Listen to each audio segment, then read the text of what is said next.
Welcome to the Hayhurst Brothers Podcast with your host, Paul Reese. That's how we start the podcast. Welcome to episode 14 of Hayhurst Brothers Podcast. I'm here with Jay Hayhurst and Matt Hughes. You go by Matthew or Matt? Matt, usually. But you can call me whatever you want. Has anyone ever get you mixed up with a UFC fighter? No.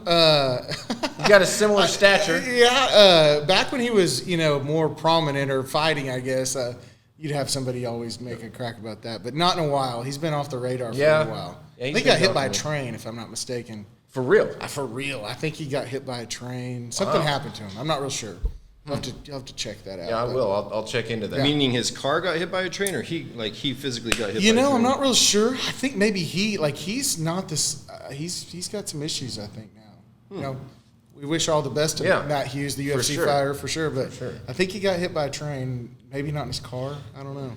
This podcast is starting different than how I thought it would start. Yeah. It's okay, Paul. It just kind of goes where it goes. Yeah, and so immediately took a dark turn, so I apologize for that. We're gonna get back on track. So Matt Hughes, he has Hotel Middleton, and he also has Jazz Chapel, but it's an event space, and Jazz Chapel is just part of it.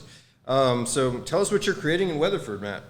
We're creating, so there's some old buildings on the southeast quadrant of the square. They are the original family still owns the buildings. They've had them since 1883.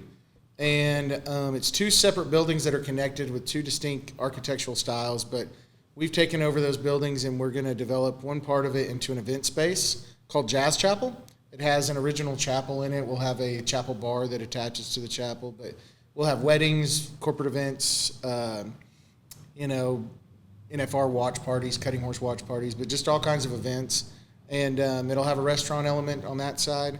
And then there'll be a greater restaurant element on the other side of the building that we'll have a full-fledged restaurant in, and a custom hat maker and a boot maker retail spot. So very cool. It's kind of a development play. Matt gave us a little bit of a sneak peek a few weeks ago, and that's going to be an awesome project. I mean, very cool. I hope so. I hope everybody enjoys it when we're done. And they're doing it right.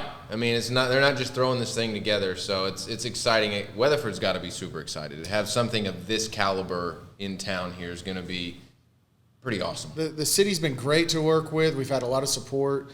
They came out and looked at we have a property in Graham that's on the square, so they came out and checked that out, and then felt confident enough to let us try it out on their square. So they've been great to work with, and construction's really ramping up now, so hopefully in the next 3-4 months we're able to unveil it to the community. So nice. That's awesome. So you said there's going to be a custom hatter in there? Yes, custom hatter. The retail spot's going to be called the Western Collective. So we've got a custom hat maker out of Stephenville. I've been buying hats from him for a long time. His name's James Andre, and he has Capital Hatters. And then a custom boot maker out of Fort Worth that'll have so it's going to be 3 or 4 different kind of retailers sharing the same space, but all bespoke custom items that you can't just get somewhere else. That's very cool. I was asking you about your hat earlier. You said it was your grandfather's? Yes. So this hat was my grandfather's. It's an old diamond horseshoe.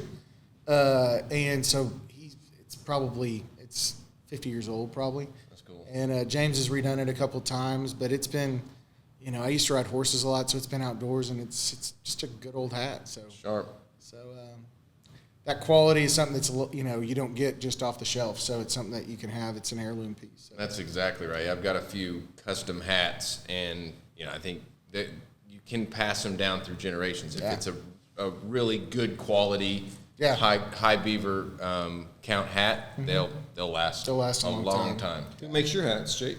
Jeff Biggers. Okay. So, out of Decatur. Nice. It's a great hatter as well. Little plug.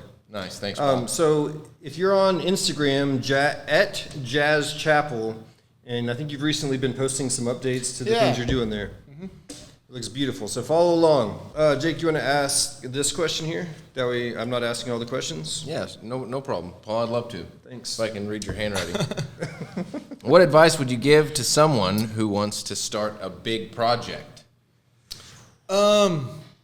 Just one, find a great partner. I have a great, Griffin Phillips is a partner with me on this project. So I think that's really important. Somebody that you you have certain strengths and that you can bounce ideas off of, I think is important.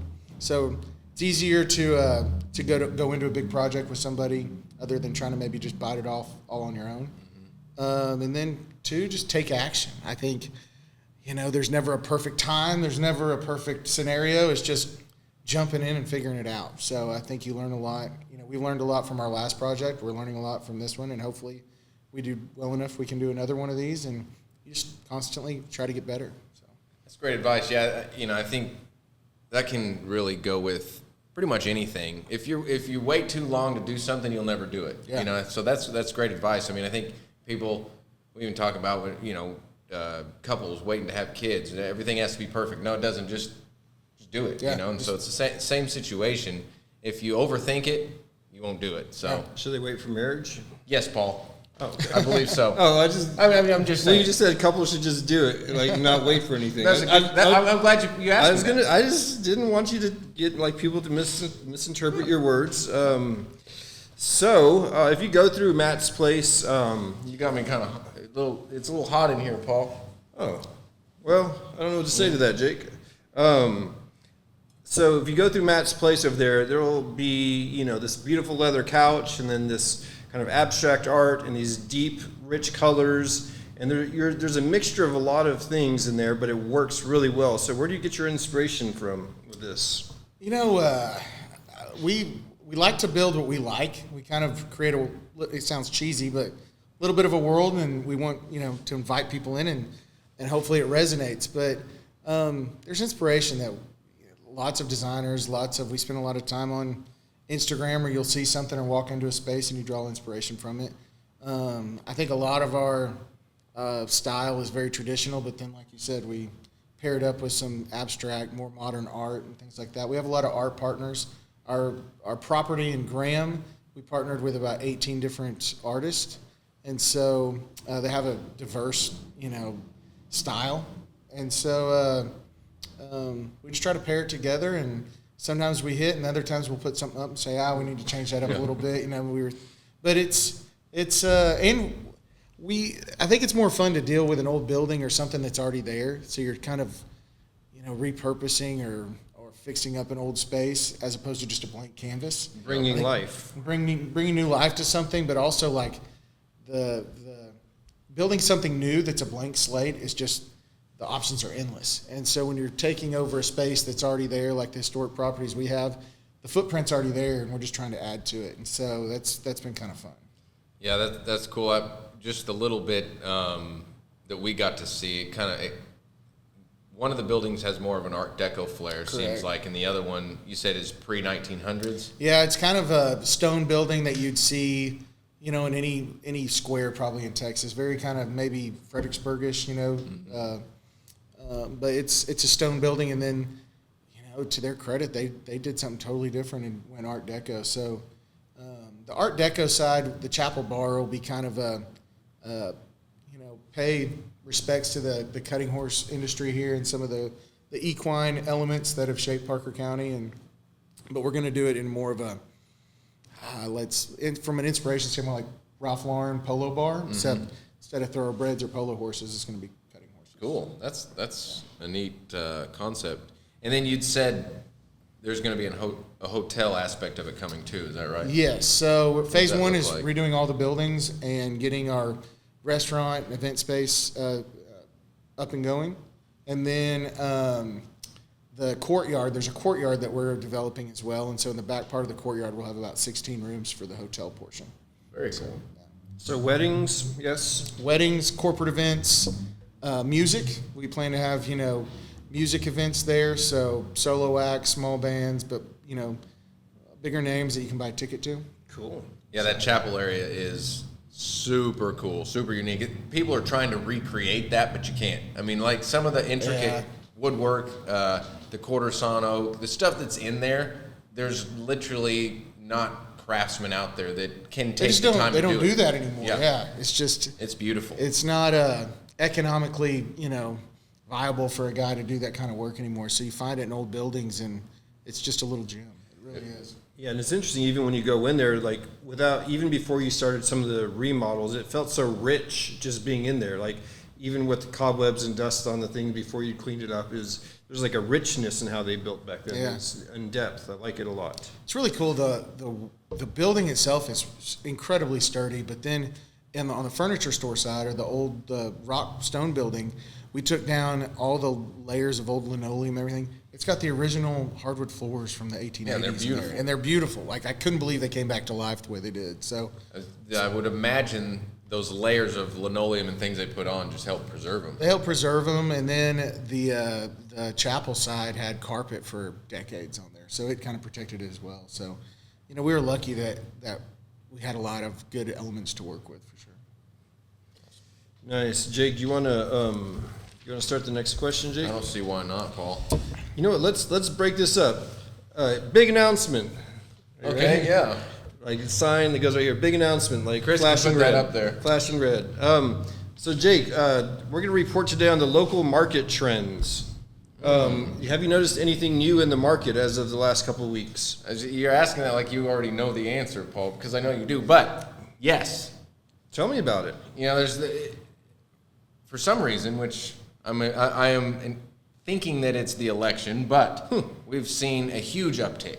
I mean, for like 6 months, it's been steady, but it's definitely been slower than normal.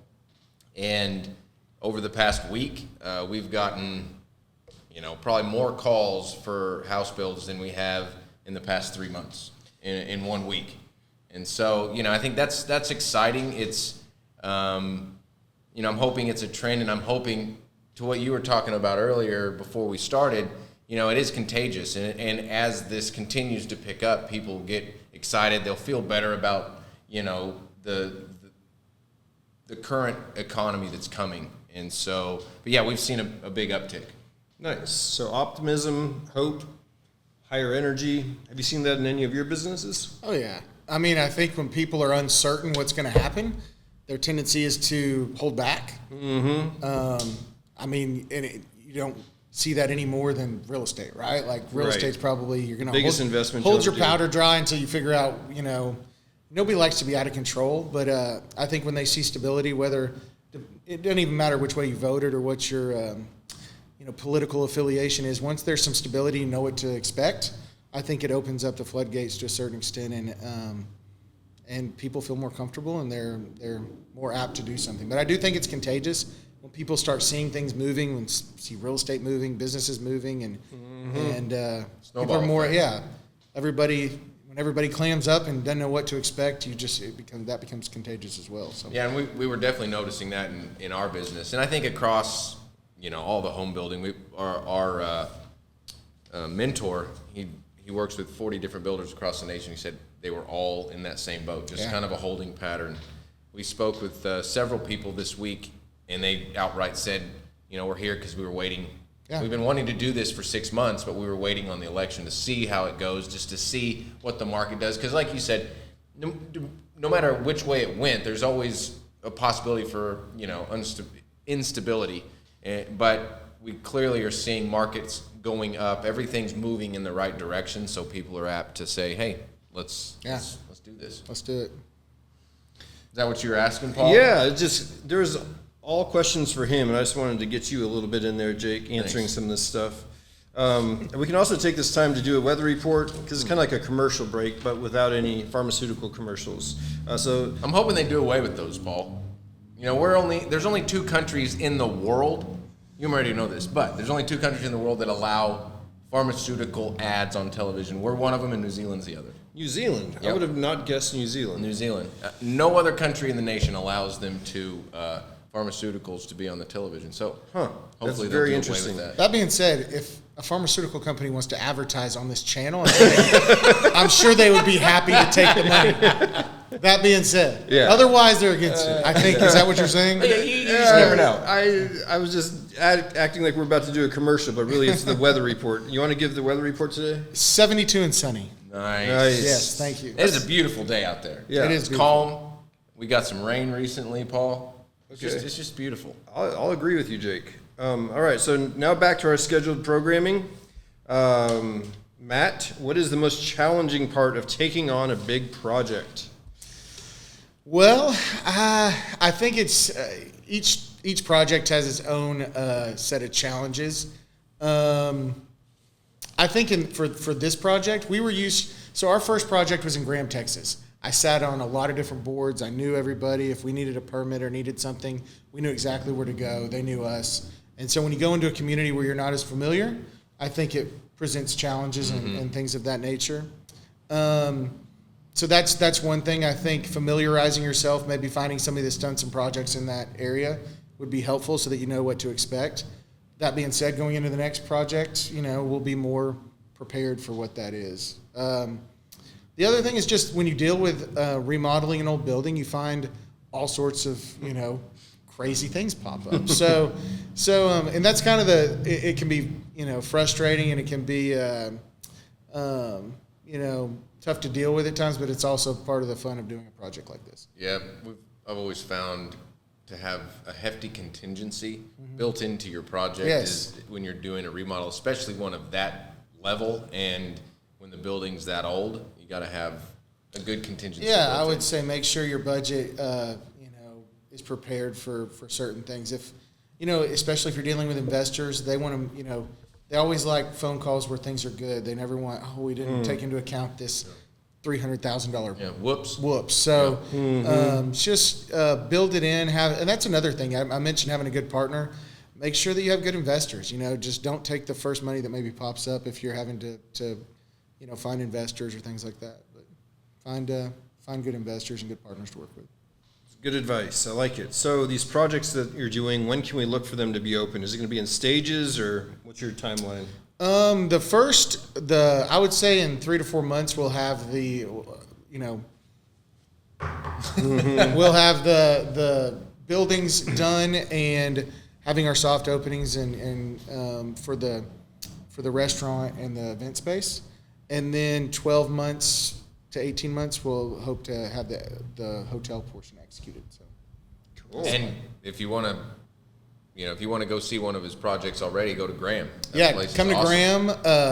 Check out it. So Graham's will be very similar, but it just on a smaller scale. But come check us out. We're right on the square, right across from the courthouse. It's Hotel Middleton. So check us out there.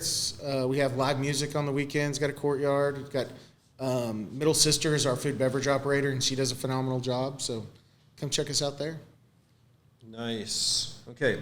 And how can people find you? You don't have to give your cell phone, but is there a website or what's the best, Instagram or Facebook, or how you going about it? So Instagram is really easy. So we have jazz.chapel for Instagram, and then look for our other elements that we're having for the development. So the Western Collective will be part of it, and then our food beverage operator. But also our website will be up and running here pretty quick. So I'll give you that information, and you can plug us maybe on the next one. But we're working on getting our marketing material for our website, and we hope to pre-sell some events going into next year. So look for that. Big discounts on some of our wedding prices to just get us going. So. Cool. Yeah, and I being in the space, if you're looking for a place to host an event, this is the place to do it. It's so multifaceted. It's a very, very unique and beautiful space. Yeah, it's the kind of place where I want to take my wife and we get dressed up and we are going to have fun spending money and talking to people. It's like you can tell what it's going to be already, and it's going to be a fun and exciting place to be. Kind of has the feel of what's the hotel in Marfa? We've been there several times, but Cosmico? No, not the hotel downtown. Oh yeah, the hotel. Is it Grace or no? Anyways, George? No. Yes. Is it George? George, yeah. So that's what it kind of reminded me of. When you're there, I remember sitting there and you see people walking with suits, and then you've got the local guys they just come off the prairie, literally with their cowboy hats. They're all dusty. They're standing at the bar, and so it's very, you can dress up and take your wife there if you want to just. Come from work, come in, grab a beer, or whatever. It seems like that kind of place. It serves everybody. And that's thank you for that. That's exactly what we want, is for everybody to feel welcome. People from all walks of life come in. And I say this as humbly as I can. I think it'll be a really unique space that's not offered in a lot of different places. So if you're looking for a unique venue that's right on the square, and we hope that it enhances the experience on the downtown square here for everybody. Yeah, I think it will. And then also Hotel Middleton is on Instagram if you're wanting to follow them there. So you can ask this question to Jake. Oh, thank you, Paul. All right. Anything new with the Hayhurst brothers? Good question, man. Yeah, nice. You wrote it down for him, Paul. Yeah. I mean, He teed it up perfectly, didn't he? That was good. Yeah. So, yes, actually. Do you want to talk about it, Paul, or you want me to? I want you to. Your voice is Okay. really good. My voice, thank you. My So- sister said your voice is really good. Really? She never told me that about my voice, so I'm just going to let you answer this. I never like the sound of my own voice, but some exciting things are happening. We are going to be kicking off selling our house plans. So as of now, we've developed a pretty great portfolio, and we continue to get people calling, wanting us to build their houses that are outside of our build range. We just have to say no. So the more and more that happened, we thought, well, we've developed these homes. We know they're beautiful. We know they live well. They're family oriented. So why not sell the plans? And so we're going to be kicking off a nationwide kind of house plan sale. So if you want to build our house and you are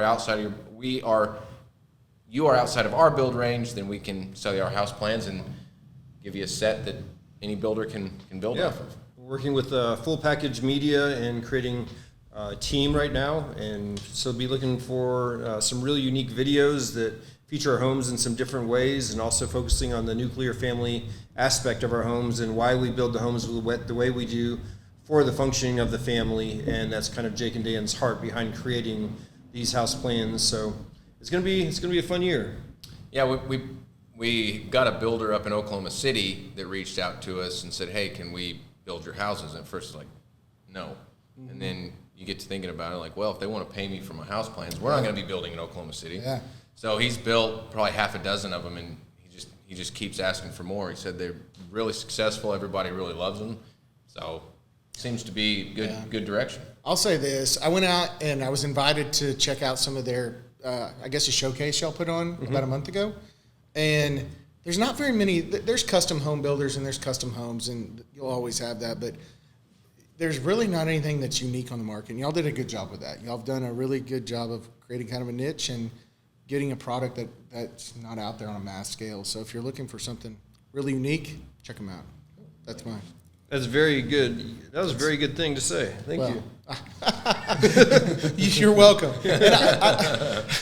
And no BS. That wasn't coerced. That's not on his list. It's not written down. That wasn't written down. Yeah, but it's I think attention to detail and creates. A lot of people don't put have unique details in their home. So, Hayhurst Brothers, check them out. Cool. Appreciate that. Well, Matt, thank you for your time. I look forward to supporting your projects and seeing them come to life. And Jake, thank you for answering that question. Paul. And thank you for hosting. You're a good host, Paul. Yeah. Today was the least amount that I've talked in any of the podcasts, and I feel like it was the best podcast we've done. So I don't know what that means, but we can do it over if you want to talk. Thank y'all for watching. Tune in next week. Bye-bye. Nice, Paul. Good job. Thanks.